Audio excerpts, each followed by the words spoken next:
ورحمة الله وبركاته. بسم الله الرحمن الرحيم. يا تكبراتشو يا دعوة تيفي تكتاتايوج ወደ እውቀት ቅርስ ፕሮግራም እንኳን በድጋሚ መጣችሁ። ባለፈው ክፍል ላይ የጀመርነውን የምዕራፍ 2 የቁርአንንና ተፍሲርን ዑለሞቻችን ለመኻደም ያደረጉትን ጥረት የምንቃኝበት ክፍል 2 ፕሮግራም ነው ዛሬ ኢንሻአላህ። ሼክ አህለን ወሰህለን እንኳን ደህና መጡ። ያው ባለፈው መግቢያ ነጥቦችን ያነሳነው ቁርአን ምን ማለት ነው፣ ተፍሲር ምን ማለት ነው፣ ተደብር ምን ማለት ነው፣ ቁርአን እንዴት ወረደ፣ ረሱላህ ሰለላሁ ዐለይሂ ወሰለም ቁርአን እንዴት ተለቅ ያደረጉ የሚሉትን ነጥቦች አይተናል። ዛሬ ደግሞ ትንሽ ሰፋ እያደረግን እንመጣለን። ያው በነገራችን ላይ ምዕራፍ 1 ላይ በተደጋጋሚ እንዳነሳነው ተመልካቾች እንዲረዱ የምንፈልገው ይህ ፕሮግራም ያው ትንሽ ሰፋ እያለ ሊሄድ ይችላል። በዋናነት የፕሮግራሙ ታላሚዎች ጦላበል ዒልም ናቸው። ግን ሁላችንም ከዚህ ፕሮግራም የምንወስደው ነገር ስለማይጠፋ አንዳንዴ በሼኻችን አማካኝነት ሰፋ ያሉ ነጥቦች መነሳታቸው ያው ታቅዶ ስለሆነ ግር እንዳይላችሁ ከወዲሁ ለማሳሰብ እንወዳለን። ስለ ጀምዕ አልቁርአን እናወራ። ቁርአን እንዴት ተሰበሰበ፣ ከዛ ደግሞ እንዴት ደግሞ ተደራጅቶ በጽሁፍ ደረጃ ተጠርዞ ሊዘጋጅ ቻለ ወደሚለው እንመጣለን በሂደት። በረሱላህ ሰለላሁ ዐለይሂ ወሰለም ዘመን የነበረበትን ተጨባጭ እንደመነሻኔና ከዛ እንዴት መጻፍ ጀመረ፣ እንዴት መሰብሰብ ቻለ የሚለውንም እናነሳለን። ነብዩ ሰለላሁ ዐለይሂ ወሰለም ቢስሚላህ አልሐምዱሊላህ ወሰላቱ ወሰላሙ ዐለይሂ ኡምይ ናቸው። ኡምይነታቸው ደግሞ ሙዕጂዛቸው ነው፣ ተአምራቸው ነው። ኡምይ ማለት የማይጽፍ የማያነብ ማለት ነው። ትምህርት ቤት ገብተው ፊደልን ከፊደል አዋቅረው መጻፍና ማንበብ ልምድ የላቸውም። እንዲህ አይነት ሰው ይሄንን ጥልቅ እውቀት ይዘው መምጣት ሆን ብሎ ታስቦ የተዋቀረ የሰው ሀሳብ እንዳልሆነ ከሚያረጋግጡት ነገሮች አንዱ ነው። هو الذي بعث في الأميين رسولا منهم يتلو عليهم آياته ويعلمهم الكتاب والحكمة ويزكيهم وإن كانوا من قبل لفي ضلال مبين። በአመይማን መካከል እንደነሱ አይነት ነብይ የላከው ጌታ እሱ ነው። ጥበብ ሊያስተምራቸው ሊያጸዳቸው ይላል። የተላከው ጥበብ ሊያስተምር ነው፣ ተዝኪያ ሊያደርግ ነው። እሱ ደግሞ አይጽፍም አያነብም። هذا من المعجزات ተአምር ነው። እና ነብዩ ሰለላሁ ዐለይሂ ወሰለም በራሳቸው አልከተቡትም። የመክተብ ልምድም አልነበራቸውም። እንደ ሌሎች አንቢያዎች ይጽፉ ነበር። እና ተውራት እና ኢንጂል በሰው እጅም ተጽፈዋል። ወይዕልሙሁ الكتاب والحكمة والتوراة الإنجيل ይላል። በአንቢያዎቹም እጅ ተጽፈዋል። ይሄ አንዱ ተአምር ነውና ባይሆን ያንን በምንድን ነው የተተካው? እሳቸው አንድ ጊዜ በመስማት ብቻ ይይዙታል። ይሄም ሌላ ተአምር ነው። 30 ጁዝ ቁርአን እድሜ ልካቸውን 23 ዓመት እያሰገዱበት እያስተማሩት እየፈሰሩት የኖሩት አንድ ጊዜ በሰሙት ነው። ስጋት ያድርባቸው ነበር። እንዲህ ነገር አንድ ጊዜ ሲመቸው ካመለጠኝ ብሎ ጅብሪል ሲናገር አፋቸውን ቶሎ ብሎ እሱ ጋር እያስከተሉ ማንበብ ሲጀምሩ لا تحرك به لسانك لتعجل به إن علينا جمعه وقرآنه فإذا قرأناه فاتبع قرآنه ከንፈርህን አታንቀሳቅስበት፣ ምላስህን አታንቀሳቅስበት፣ እኛንን የምንሰበስበው ዳነበዋለህ ከዛ በኋላ ደግሞ ማዕናውንም እኛው እናብራራዋለን አላቸው። ኃላፊነት ወሰደ። ሰኑቅሪኡከ ፈላ ተንሳ፣ እናቀራሃለን አትረሳም። ግን ይሄ ለሁሉም ኡመት በዛ መልኩ ሙዕጂዛ ሊሆን ስለማይችል ለኡመት ደግሞ ማጻፍ ነበረባቸውና ቁርአኑን የሚጽፉ ከተበተል ወህይ የሚባሉ የተመረጡ ሰሃቦች ነበሩ።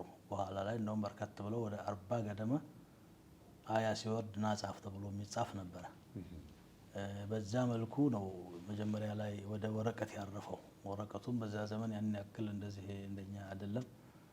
በብራና ላይ ይጻፋል። በፍየል ቆዳዎች እንትን ብለው ተለስልሰው አጥንት ላይ የዘንባባ ቅጠል ላይ የመሳሰሉ ነገሮች ላይ ይጻፍ ነበረ።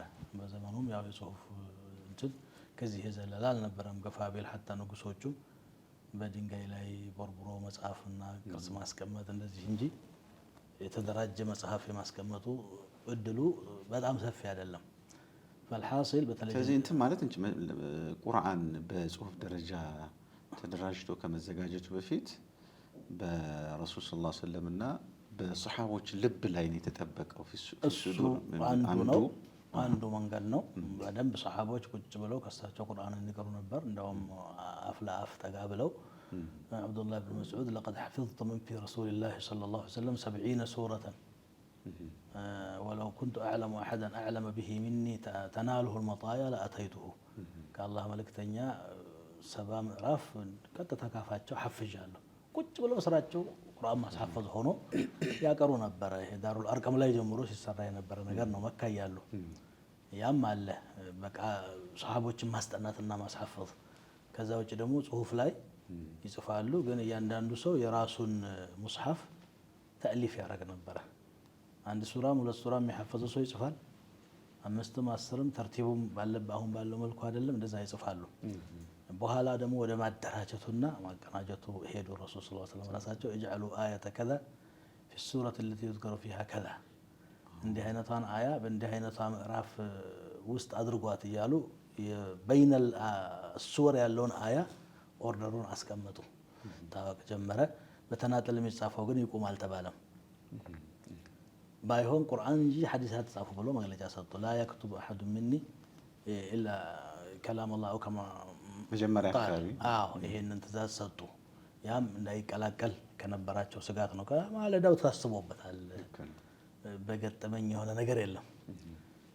ከዛ እንግዲህ ያው አኺረል ዑምር ላይ ቁርአኑ አሁን ባለው ተርቲቡ በደንብ ተደራጅቷል። አንድ ቦታ ላይ ተሰብስቦ በአንድ ጥራዝ ያለ መቀመጡ ካልሆነ በስተቀር አይደለም። ተጠርዟል የሚልም ራእይ ያላቸው ሊቃውንቶች አሉ። በረሱል ሰለም ዘመን በአቡበክር ዘመን ነው የሚለው ፈልኢማም ለማዘጋጀት ካልሆነ በስተቀር ከዛ በፊት ነበር የሚል ራእይ ያላቸውም አሉ። ዋናው ግን የሚታወቀው መሽሁር ሰሒሕ ይሄ ተርቲብ የቁርአን ተርቲብ ይሁን የሚለው ከረሱል ሰለላሁ ዐለይሂ ወሰለም ተውጂህ ቢኖርም ረሱል ሰለላሁ ዐለይሂ ወሰለም ካለፉ በኋላ አቡበክር ስዲቅ ያን ጉዳይ ያስበውበት እንዳውም ሐሳቡ የተነሳ ከዑመር እንደሆነ ነው ሪዋያዎች የሚያመለክቱት። ክስተትም አለው አይደለም? ክስተት አለው። القتل قد استحر في اليمامة بأصحاب رسول الله صلى الله عليه وسلم ሙሰይሊማ ጦርነት ላይ በተለይ ብዙ ሑፋዞች እነ ሳሊም መውላ አቢ ሑዘይፋ፣ እነ ዘይድ ብኑ አልኸጣብ በጣም ታዋቂዎቹ ትላልቅ ቀደምት ሙእሚኖች መስዋዕት ስለሆኑ ስጋት አደረባቸውና ዑመር ሐሳቡን አቀረቡ። በአንድ ጥራዝ እናስቀምጠው የሚለውን በየቦታው ተበታትኖ የነበረው ማለት ነው። ከዚያ እንግዲህ አቡበክር ከበዳቸው። ለቢድዓ የነበረው ሐሳስነት ሴንሲቲቪቲ ከባድ ነበር በእነሱ ጊዜ። አሁን እንደኛ ቀላል የሆነለት ቢድዓ እና ይሄንን ነብዩ ያልሰሩትን እንዴት ነው የምንሰበስበው? كيف أعمل عملا لم يعمله رسول الله صلى الله عليه وسلم አሏቸው። ዑመር رضي الله تعالى عنه አይደለም ይሄ هو والله خير ናሉ።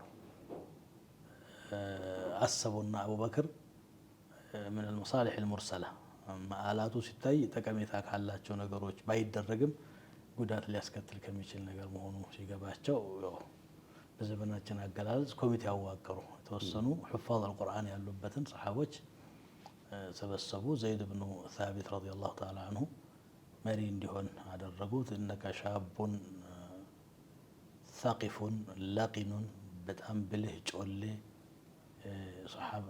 ወጣት መሆኑን እናውቃለን። ወቀድ ኩንተ ተክቱቡ ልወሕይ ለረሱሊላሂ ሰለላሁ ዐለይሂ ወሰለም በነቢዩ ዘመንም ትጽፍ ነበርና ይህን እንድትጽፍ ብለው ሲሏቸው ወላሂ ለው ከለፈኒ ነቀለ ጀበሊን ካነ አህወነ ዐለየ ሚማ ከለፈኒ ተራራ ንቀል ቢለኝ ይቀለኝ ነበር ብሎ እስከሚሉ ድረስ ነው ያከበዱት። በእርግጥም ትልቅ ነው፣ አማናው የአላህ ቃል ነው። በዛ ሁኔታ እንግዲህ ተሰበሰበ። በአቡበክር ጊዜ እንግዲህ ዋናው ሙስሐፍ አንዱ ጥራዝ ተዘጋጀ ማለት ነው። ይሄ ነው የመጀመሪያ ጀምዐል ቁርአን። ከጊዜ በኋላ ደግሞ እንግዲህ በዑስማን ዘመን መልሰው የአቡበክርን ቁርአን ኮፒ በማድረግ ሌላ አዲስ ቁርአን ኮሚቴ በመዋቀር ጀምዕ እንዲደረግና ተንቂሕ እንዲደረግ ከዛ በኋላ ሌሎች ኑስኻዎች እንዳይኖሩ ኮፒዎች እያንዳንዱ ሰው በተናጠል እንደ ማስታወሻ የሐፈዛቸውንና የቀራቸውን ቁርአኖች ጽፎ የተቀመጠ ነበረ። ብዙ አይነት ቁርአን ያለ እንዳይመስል ቁርአኑ እንደሆነ ይኸው ተሰብስቧል፣ እዚህ ቁጭ ብሏል፣ ሁሉም ሰው ከዚህ መውሰድ አለበት ብለው አዋጅ አወጁ። የዘመኑ ኸሊፋ መንግስት መራሂ መንግስት እሳቸው ናቸው። ሰሓባ ኢጅማዕ አደረገበት። ከነስሙ አልሙስሐፉል ኢማም ተባለ። በእጃቸው 6 ሙስሐፍ ነው ኮፒ ያደረጉት ይባላል። አንዱን ለግላቸው አደረጉት ዑስማን ብኑ አፋን፣ አንዱን ወደ ኩፋ ላኩት፣ አንዱን ወደ በስራ፣ አንዱን ወደ ዲማሽቅ ላኩት፣ አንዱን ወደ ቃሂራ፣ አንዱን መካ ላይ ወእኽተሰ ሙስሐፈን ሊአህሊል መዲና ወኸሰ ነፍሰሁ በሙስሐፍ። እንደዚህ አድርገው ሲያበቁ ተድዊን አደረጉት። በዛን ጊዜ ነው እንግዲህ አንዳንድ ሰሓቦች ከነቢዩ አንደበት ሰለላሁ ዐለይሂ ወሰለም የጻፍነውን ተርቲቡ ቢዘበራረቅም አንሰጥም የሚልም አስተያየት አይነት እንደነ አብዱላህ ብን መስዑድ ጉሉ መሳሒፈኩም ወመን የግሉል የእቲ ቢማ ገለህ የውመል ቂያማ፣ ሙስሐፎቻችሁንማ ደብቁ፣ ይህ አይነቱ ጉሉል ነገ ቁርአን ይዘን ብንመጣ አይጎዳንም አይነት የተናገሩ አሉ። አብዱላህ ብን መስዑድ ምን ሙጅተሂድ ሰሓባ ስለሆኑ ዑስማንም አልጨከኑባቸውም፣ አከብረው ተዋቸው። እንግዲህ ጀምዕ ቁርአን በጥቅሉ ይሄን ይመስላል። ጥሩ። አሁን ወደ ቁርአን እንዴት ይብራራ ነበር የሚለውንም ያው እንግዲህ ተፍሲር ማለት ያው የቁርአን ማብራሪያ ነው በጥቅሉ። ስለዚህ ቁርአን في عهد الرسول صلى الله عليه وسلم برسول الله صلى الله عليه وسلم ዘመን እንዴት ነበር የሚብራራው? ወይስ ማብራሪያ ያስፈልገውም ነበር? ሰሃቦች ሁሉንም ይረዱ ነበር? እንዴት ነበር የሚፈሰረው? በጥቅሉ ከማንም የተሻለ ይረዳሉ።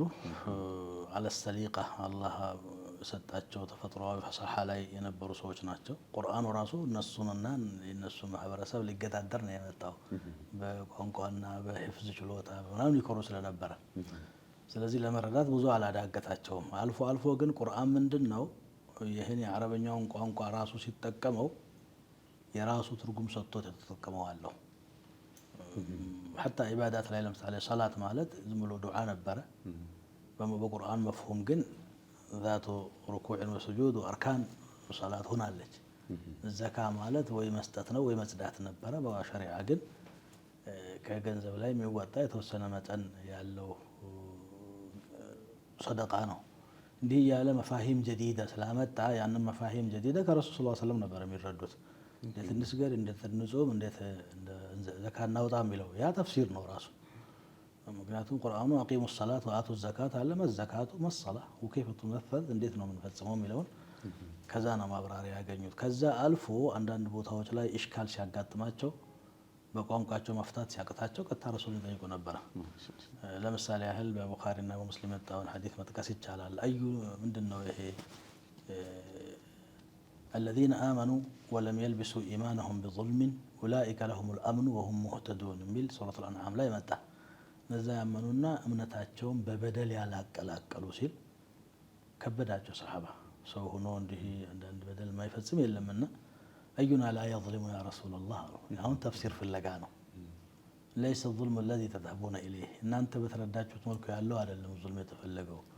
ألم تسمعوا ما قال لقمان لابنه يا بني لا تشرك بالله إن الشرك لظلم عظيم ሉቅማን ለልጁ ያለውን አልሰማችሁም እንዴ? ልጄ ሆይ በአላህ አታጋራ፣ ማጋራት ትልቅ በደል ነው ብሎ አልተናገረም እንዴ አሉ።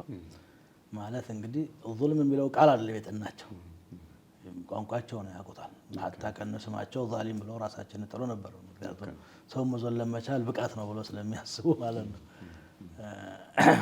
ያ አይደለም የጠናቸው። የጠናቸው ግን አልመፍሁም الشرعي لهذه الآية ነብዩ ሰለላሁ ዐለይሂ ወሰለም ማስረዳት ያለባቸውን ነገር ነው። በዚህ መልኩ ከበድ ያሏቸውን ምሳሌዎች መጠቃቀስ ይቻላል። እየመጡ ከረሱል ሰለላሁ ዐለይሂ ወሰለም የጠየቁበት ሁኔታ አለ። ከዛ በኋላ ባለው ትውልድ ደግሞ ያልሆነ ግንዛቤ ወስዶ የሚያዩትን ሰው ሐዲስ ጠቅሰው አያ ጠቅሰው የሚያስተካክሉበት ነበር ሰሓባ። ለምሳሌ ኡበይ ብን ከዕብ ኡበይ አይደለም አቡ አዩብ አልአንሳሪ አንድ ሰው በጦርነቱ ላይ ገስግሶ ፊት ለፊት ሲገባ هذا يلقي بنفسه للتهلكة አለ ታዛቢ አይደለም ይሄ ሰውዬ ህይወቱን ለጥፋት አጋለጠ ብሎ ሲል ሰማው። ምን አልክ አለው። አላህ አታጥፉ እያለ ራሱን አጠፋ። ፊና ነዘለት ማዕሸር አልአንሳር እቺ አያማ በእኛ ነው የወረደችው እኮ አላህ ነቢዩን ሰለላሁ ዐለይሂ ወሰለም ነስር ሰጥቷቸው አገር ሲከፈት ጊዜ ገንዘባችን ንብረታችን ባከነ ለው ረጃዕና ኢላ አምዋሊና ፈአስለሕናሃ ብለን ስንል አይ ወደ እርሻ ኩትኮታ ከሄዳችሁማ እስልምና ሊወድቅ ነው፣ ወላ ቱልቁ ቢአይዲኩም ኢለ ተህሉከት የሚለው አያ ወረደው በዚህ ነው። ቢተርኪል ጂሃድ ነው ተህሉካ የተባለው እንጂ ይሄ ሰው በሰራው አይደለም። አንተ በተቃራኒ ነው የተረዳሁት አሉት። እንዲህ በዚህ መልኩ ከነብዩ ሰለላሁ ዐለይሂ ወሰለም የተረዱትን እያስረዱ ተጀመረ። ከዛ በኋላ ደግሞ እንግዲህ በቁርአን ላይ እዕትና የነበራቸው የሰሃባ ሊቃውንቶች እየተፈጠሩ መጡ። ኢብኑ ከሲር ፊ ሙቀድመት ተፍሲር እንደቆጠሩት ኹለፋ አራሺዲን በመጀመሪያ ደረጃ የሚቆጠሩ ናቸው ይላሉ። ጥሩ እንመጣበታለን። እሱ ቁርአን በሰሃቦች ዘመን እንዴት ይፈሰር ነበር የሚለውን እናያለን ኢንሻአላህ። ከዛ በፊት ግን ያው ተፍሲርስ የተለያዩ የአፈሳሰር አይነቶች አሉ አይደለም? የተፍሲር አይነቶች እንግዲህ አብዱላህ ብን አባስ እንዳሉት ከሆነ 4 አይነት ተፍሲር አለ ብለዋል። አላህ መጀመሪያው ተፍሲር ማንም ሰው የሚያውቀው አለ፣ አረብኛ ቋንቋ ተናጋሪ ሁሉ የሚረዳው። ሌላው ደግሞ ዑለማዎች ብቻ የሚያውቁት አለ። ያ ትንሽ የእውቀት አቅም የሚጠይቅ የሆነና ቁርአኑም ጠቁሟል። ይሄንን እንግዲህ ወራሲኹነ ፊል ዒልም ብሎ ላ ያዕለሙሁ ኢለላህ ወራሲኹነ ፊል ዒልም በአንዱ ቂራአ ማለት ነው። ሌላው ደግሞ ማንም ሰው ላያውቀው የማይችልና ምንም ምክንያት የሌለው ዑዝር የሌለው ግልጽ የሆነ ቁል ሁወላሁ አሐድ አለ፣ አቂሙ ሰላህ አቱ ዘካ፣ ምንም ቋንቋውን የሚችል ሰው ሁሉ ገና ሲሰማው የሚያውቀው ማለት ነው። ሌላ ደግሞ አላህ እንጂ የማያውቀው አለ ብለው ለ4 ከፍለው ገልጸዋል። እንግዲህ ገይብያት የአላህን ሲፋት ለምሳሌ ሐቃይቁን መተንተን የሚችል ሰው የለም። አውቃለሁ ካለ ሙሸታም ነው የሚሆነው። ፈቀድ ከዘብ ወማ አክተር አልካዚቢን አሁን እንግዲህ እንደምናየው ማለት ነው። አላህ ሚስጥር ያደረገውን ነገር እኛ ካላወቅን ብሎ መላምት ቁርአን ውስጥ ገብተው የሚዘባርቁ አሉ። አዋኢል ሱወር ለምሳሌ እነዚህ አሊፍ ላም ሚም ጣሃ ያሲን ሐሚም የሚሉት ሰለፎች እንግዲህ አላሁ አዕለም ነው ያሉት ማለት የሚችሉትም ይሄ ስለሆነ ማለት ነው። ስለዚህ ተፍሲር 4 አይነት ነው በማለት ገልጸውታል ኢብኑ አባስ። ሌላው ደግሞ ያው ተፍሲር ከቁርአን አኳያ እሱ መናሂጅ ተፍሲር ወይም አሳሊብ ተፍሲር ብለን ብንወስደው እሱም ለ4 ይከፈላል። አንደኛው ቁርአን ራሱን የሚፈታ መጽሐፍ ነው። ቁርአን በቁርአን ይባላል። አንድ ቦታ ላይ ጠቅላላ ተደርጎ የተነገረ ነገር ሌላ ቦታ ላይ ተዘርዝሮ እናገኘዋለን። ወይም አንድ አያ ላይ ጠቅላላ አድርጎ የተናገረውን ቀጣዩ አንቀጽ ተንትኖት እናገኘዋለን። እንደዚህ ስለሆነ ተፍሲር القرآن بالقرآن ይሉታል። አንዱ ይሄ ነው። ቅድም የሰጡት ምሳሌ ለዚህ መሆን ይችላል። الذين آمنوا ነብዩ ሰለላሁ ዐለይሂ ወሰለም ናሙና ሰጥተውናል። የሱረቱል አንዓምን አያ ሱረቱል ሉቅማን ውስጥ ባለው አያ ተብራርቷል። ለምሳሌ ፋቲሃ ምሳሌ መውሰድ እንችላለን። ፋቲሃ ላይ اهدنا الصراط المستقيم ይላል። ቀጥተኛውን መንገድ ምራን ይላል። ሁሉም መንገዶች ቀጥተኛ ነኝ ያሉ ነው ያሉት ይሁዳውም ነሳራውም ምናምን ነው። ያንን ሹብሃ ለማስወገድ ቀጥሎ ያለው አንቀጽ صراط الذين أنعمت عليهم ይላል። አሁን እንደገና ይሄ አያ ቀጥሎ ባለው አያ ተፈሰረ ማለት ነው። አንዓምተ አለይሂም በጎ ያልክላቸው ናቸው። እነማን ናቸው አላህ በጎ ያለላቸው ተብሎ ግራ እንዳንጋባ ደግሞ ሱረቱ النساء ውስጥ ያለው አያ فأولئك الذين أنعم الله عليهم من النبيين والصديقين والشهداء والصالحين وحسن أولئك رفيقا ይላል። አላህ በጎ ያለላቸው የሚባሉት እነዚህ ነብዮች፣ ጻድቃን ወይም ስዲቆች፣ ሹሃዳዎች፣ ሰማዕታት እና ደጋግ የአላህ ባሪያዎች ናቸው ይላል። ከዚህ ውጭ ያለ እንግዲህ የኢማን ኒዕማ አላህ አልሰጠውም ማለት ነው። እንዲህ ያደረገ አንድ ቦታ ጠቅለል ያለው ነገር ሌላ ቦታ ላይ ተዘርዝሮ እናገኘዋለን። ቁርአን በዚህ ሁኔታ በጣም ከፊሉን የሚፈታ ለየት ያለ መጽሐፍ ነው። አንዱን የሚያብራራ የካዱ يستغني بنفسه عن غيره በራሱ ከሌላው ሊብቃቃ የሚቃረብ መጽሐፍ ነው። ከዚያ ቀጥሎ ስለዚህ አንድ ቁርአን በቁርአን ይብራራል ቢለው አንድ ተፍሲር አይነት በዚህ አድርገን እንወስደዋለን። ጠበሪን ብናይ ኢብኑ ከሲርን ብናይ አድዋኡል በያንን ብናይ ይሄንን በሰፊ ማግኘት እንችላለን። አንዱ ይሄ ነው። ሌላው ተፍሲር القرآن بالسنة أو بالحديث النبوي ይሄ ምንንም ቁርአን ራሱ ነው የጠቆመን። ምክንያቱም ነብያችን ሰለላሁ ዐለይሂ ወሰለም አንተን የላኩህ የወረደውን እንድታብራራ ነው ለተበየነ الناس ما نزل إليهم ብሏቸዋል። ምሳሌ ለመጥቀስ ያህል አሁን ቁርአን ላይ ስለ ሶላት አርካንም ሆነ ሱነን ዘርዝሮ አይናገርም። 28 አንቀጽ ገደማ ሶላትና ዘካ አንድ ላይ በጣም ራታ ተጠቅሰዋል። ግን ሶላት እንዴት ነው የሚሰገደው? ስንት ሰዓት ነው የሚሰገደው? እያንዳንዱ ሶላት ስንት ረካዓ ነው የሚለው ነገር በሱና ነው የተብራራው። ነብዩ ሰለላሁ ዐለይሂ ወሰለም ሰሉ ከማ ረአይቱሙኒ ኡሰሊ፣ እኔ ሰግደ እንዳያችሁኝ ስገዱ አሉና አዘዙ። እሳቸው ሰግደውም አሳዩ፣ አስተምረውም አሳዩ። ስትቆም እንደዚህ ብለህ ኢዛ ቁምተ ኢለ ሰላቲ ፈስተቅቢል ቢቅላ ثم ቁል አላሁ አክበር። አንድ ባንድ አህካም ላይ ሐጅም ላይ ሌሎች አህካሞች ላይ እንደ ደዋዊን ሱና የሚባለው በቁርአን ውስጥ የተጠቀሰ ጥቅል ሀሳብ የሚተነትን ነው ማለት ይቻላል። ኦፍ ኮርስ ሱና ላይም አዳዲስ ተሽሪዖች ይኖራሉ፣ በቁርአንም ያልተጠቀሱ ሊኖሩ ይችላሉ። ብዙ አሁን ለምሳሌ ሁለት እህቶችን በጋራ አንድ ላይ ማግባት የሚመሳሰሉ ብዙ አሉ። ግን ዋነኛው ሱና ማብራራት ነው። እነዛም ጭምር ግን ወማ አታኩም ረሱሉ ፈኹዙሁ፣ መልእክተኛው የሰጣችሁን ያዙ ብሎ አዞናል። ለቀድ ካነ ለኩም ፊ ረሱሊላሂ ኡስወቱን ሐሰና ወመን ዩጢዕ ረሱለ ፈቀድ አጣዐ አላህ። በብዙ አያዎች የመልእክተኛው የሚለውን የሚሰራውን ተከተሉ የሚል ተውጂህ ስላለ ያ ሁሉ ቁርአኑ ያዘዘው ነው ማለት እንችላለን። ሶስተኛው ቁርአንን በሰለፎች ወይም በሰሓቦች ንግግር መፈሰር ነው። ነቢይ እንዲህ አሉ ላይሉ ይችላሉ። ያው ታቢዮችንም እዛው አካተና ታቢዮችም እዚህ ውስጥ ይካተታሉ። በሰለፎች ያልኩትም ለዛ ነው። ምክንያቱም ታቢዮችም ከሰሓባ ነው የወሰዱት። ምናልባትም የራሳቸው ሀሳብም ካላቸው የሰሓባውን አፈሳሰር መርህ መሰረት አድርገው ነው የሚሄዱት። እና ለምንድን ነው ሰሓባ ትላላቸው? አንዳንዱ እንደዛ ያለኛ መረዳት አንችልም እንደ ቋንቋ አይደል? አይ ይሄ በእኛ እንኳ በሀገራችን ማን ያውራ የነበረ ማን ያርዳ የቀበረ ይባላል። ማርዳት የሚችለው ሲሞት እዛ ኖሮ ቀብሮ ያየ ሰው ነው ማለት ነው። ሰሓባ ሻሃዱ ምን አልወቃኢዕ ማ ለም ዩሻሂድሁ ገይሩሁም። ወሊዛሊከ አብዱላህ ብን መስዑድ ላሉ ወማ አዕለሙ አያተን ኢላ ወአና አዕለሙ አይነ ነዘለት ወፊመ ነዘለት፣ የት ቦታ እንደወረደች በምን ሰበብ እንደወረደች ማላውቃት አንቀጽ የለችም ይላሉ። አሁን ለምሳሌ ሱረቱል ሙጃደላ ቢዳየቱል አያ ቀድ ሰሚዐ አላሁ ቀውለ ለቲ ቱጃዲሉ ፊ ዘውጂሃ፣ ከእናታችን አይሻ የበለጠ መረዳት የሚችላል። ክስተቱን እያየች ነው። ሱብሓነ ለዚ ወሲዐ ሰምዑሁ ያለችው እሱ ነው።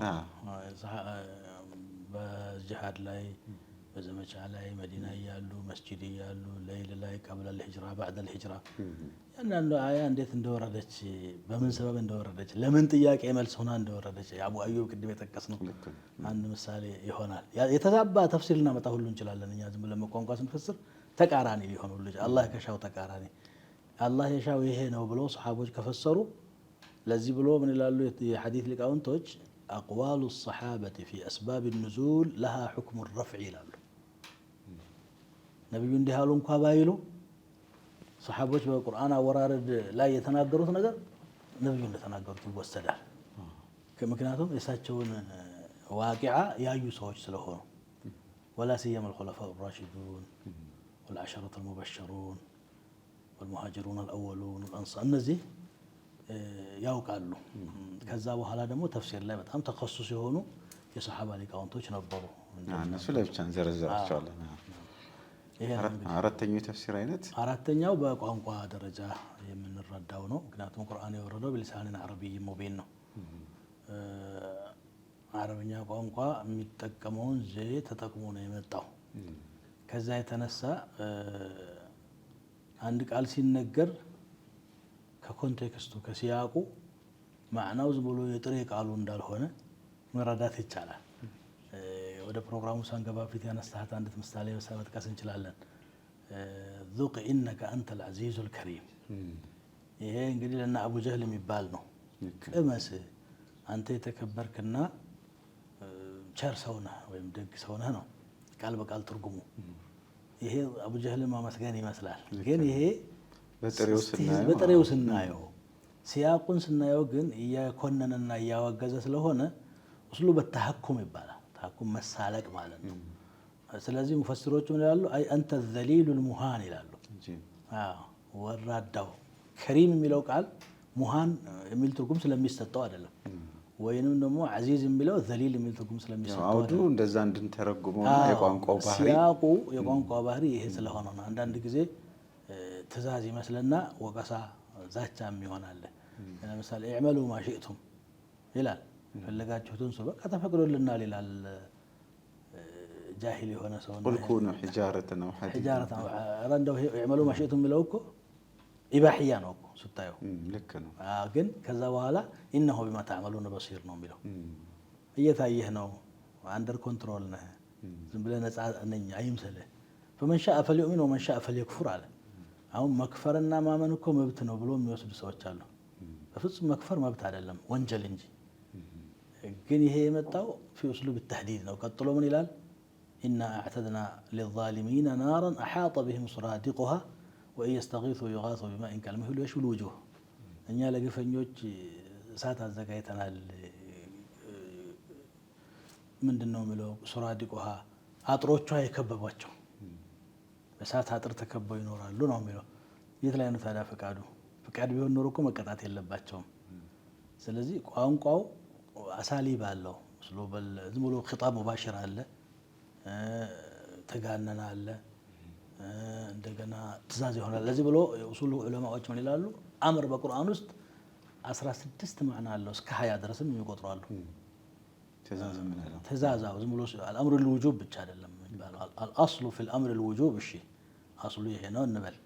እንደ ሲያቁ ግን ውጁብ ሳይሆን ኩነኔ ሁሉ ሊሆን ይችላል። ቁል ኩኑ ሒጃረተን አው ሐዲደን አው ኸልቀን ሚማ የክቡሩ ፊ ሱዱሪኩም ፈሰየቁሉነ መን ዩዒዱና። ታዲያ ማን ሊመልሰን ነው? ወይ ደግሞ ሰዩንቂዱነ ኢለይከ ሩኡሰሁም ወየቁሉነ መታሁ ወቁል ዐሳ አን የኩነ ቀሪባ። ስለዚህ ይሄ ትእዛዝ ቀጥሎ ወደ ተግባር እንድትሄድ የሚያድርግ አይደለም። አንዳንድ ጊዜ ለኢባሓ ይሆናል። ኩሉ አምሪን በዕደ ሐድሪን ፈሁወ ልልኢባሓቲ ይላሉ። ወኢዛ ቁድየት ሰላቱ ፈንተሽሩ ፊል አርድ አለ። ጁምዓ ከሰገዳችሁ ተበተኑ ማለት ባልበት ተነሳ። አይ ተፈቅዷል ማለት ነው። ቅድም ግቡ ስለተባላችሁ ፈስዐው ኢላ ዚክሪላሂ ወዘሩል በይዕ ስላለ አይ አሁን ደግሞ ወጣ ማለት ትችላላችሁ ማለት ነው። ከዛም የዘለለ እንግዲህ ይሄ የቋንቋ ሊቃውንቶች የገለጿቸው አስራር አልቁርአን ከነሕው አንጻር፣ ከበላጋ አንጻር፣ ዒልም አልወድዕ የሚባል አለ። ከወድዕ አንጻር ይሄ ቃል እዚህ ቦታ የተቀመጠበት ዲላላ አንጻር በብዙ ጅሃ የሚያዩት ቅንጦት አይደለም። ቁርአኑ ሲመጣ እነዚህን ነገሮች ሁሉ ኢዕትባራት ያደረገ ሰው ሲግባባ የሚነጋገርበትን የአገላለጽ ቋንቋ የተጠቀመ ስለሆነ ያንን ያላወቀ ሰው አይረዳውም። ስለዚህ ተፍሲር ቁርአን ብሉቀቲል ዐረብ ተብሎ የሚባለው ለዛ ነው። በደንብ ቁርአንን የሚፈስረው ሉጋ ነው። እብኑ ዓሹር ሉጋ ያላወቀ ሰው በሪዋያ ብቻ ቁርአን እፈስራለሁ ካለ በጣም ነው የሚሳሳተው ብሎ ሰፊ ነገር ተናግረዋል። ወደ 10 ምናምን ሙቀዲማዎች አስቀምጠዋል ተፍሲር እብኑ ዓሹር ላይ። ይሳሳታል። አሁንም ትልቁ ችግር እሱ ላይ ነው። ልክ ነው። ያው ይሄ አሁን ለመግባቢያ ብቻ የሆነውን አረብኛ በመቻላችን ምክንያት ቁርአንን ለመተርጎም ለማብራራት መንጠራራት በጣም ስህተት ውስጥ ይከታል። እንደገና ደግሞ የቋንቋውን ዘይቤ ሳያውቁም ደግሞ ዝም ብሎ ጥሬ ቃልን በማየት ብቻ ተረጉማለሁ ማለት በጣም ስህተት ነው። የዘመናችን ትርጉም እንግዲህ ያው ጎግልን ጠጋ ብሎ ነገር ጠቀጥቃል አይደለም። ስፔሻሊቲ ይጠይቃል፣ ሙያ ይጠይቃል። እንደውም ቁርአን አንድ ሙያ የሚበቃው ዒልም አይደለም። በጣም በብዙ ሙያዎች የተካነ ሰው ነው መፈሰር ያለበት። ግን አሁን እዚህ ጋር መቼም ቁርአን የወረደው ለሁሉም ነው። ሁሉም ደግሞ እንደየአቅሙ ቁርአንን ወደ ማህበረሰብ ተደራሽ ለማድረግ ሁሉም የህይወት መመሪያው እንዲያደርግ ቀለል አድርጎ ማቅረብ ያ እንግዲህ ሙሉ ቁርአኑን ራሱን ሳያስገድድ የሚመለከተውን ያህል የሚችለውን ያህል ማቅረብ ይችላል።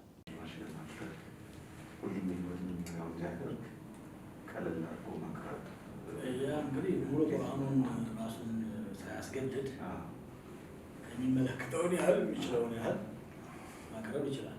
ግድ ሊቃውንት ብቻ እንጂ ስለ ቁርአን ማንም አይተንፍስ ማለት አይደለም። እንደ ተፍሲር ባለሙያ ያው በረካ ብቻ ተብሎ እንዳይቀር ህይወታችንን ማይለውጥ ከሆነ ምንጭ ከመጠን በላይ መፍራቱ ደግሞ ከቁርአን እንዲርቅ ሰበቡ ሊሆን ይችላል። እንደዛ እንዳይሆን ነው በየቋንቋው የሚተረጉሙትም እኮ የቁርአኑን መልእክት ሙሉ ለሙሉ እናደርሳለን ብለው አይደለም። ማላ يعذر احد بجهله የተባለው ለአረበኛ ቋንቋ ቻይ ነው። ለማይችለው ሰው ደግሞ በሱ ቋንቋ ቀረብ ማድረግ ስላለብን ነው። ከዚሁ ጋር ተያይዞ አንዳንዶች ተፍሲር ቢራእይ የሚሉትን የሚባለውን አይነት ይጨምራሉ። አንደኛ ምን ማለት ነው? እንዴትስ ነው ይሄ ተግባራዊ የሚሆነው? ያው እንግዲህ ተፍሲር ቢራእይ ማለት በራሱ ሀሳብ ማለት ነው። ይሄ አደገኛ ነው።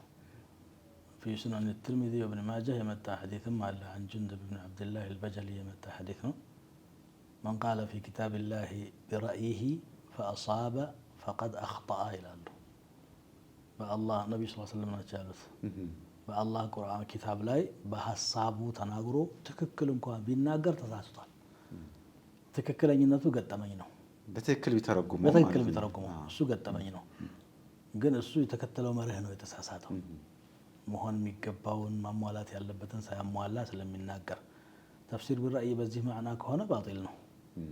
ነገር ግን የቁርአኑን ፋህዋ የሚረዳ አቅም ኖሮት የአንድ አያት ትንታኔ ላይ የሆነ ሐሳብ የሲያቁን እንትን ይጠብቁ ቢመጣለት ከሰለፎች ተፍሲር ውጪ ሌላ አትጨምር ይባላል ማለት አይደለም። ቁርአን በዘመን የሚገደብ አይደለም። በሁሉም ዘመን ያሉ ሊቃውንቶች ለራሳቸው ዘመን ችግር መልስ አግኝተውለታል። እነሱ ከዘመናቸው ጋር ከችግራቸው ጋር አልፈዋል። እኛ ዘመን ላይ የሚገጥሙን ደግሞ አዳዲስ ችግሮች አሉ። ማንን እንጠይቅ? ቁርአንን ነው የምንጠይቀው። መልስ እናገኛለን።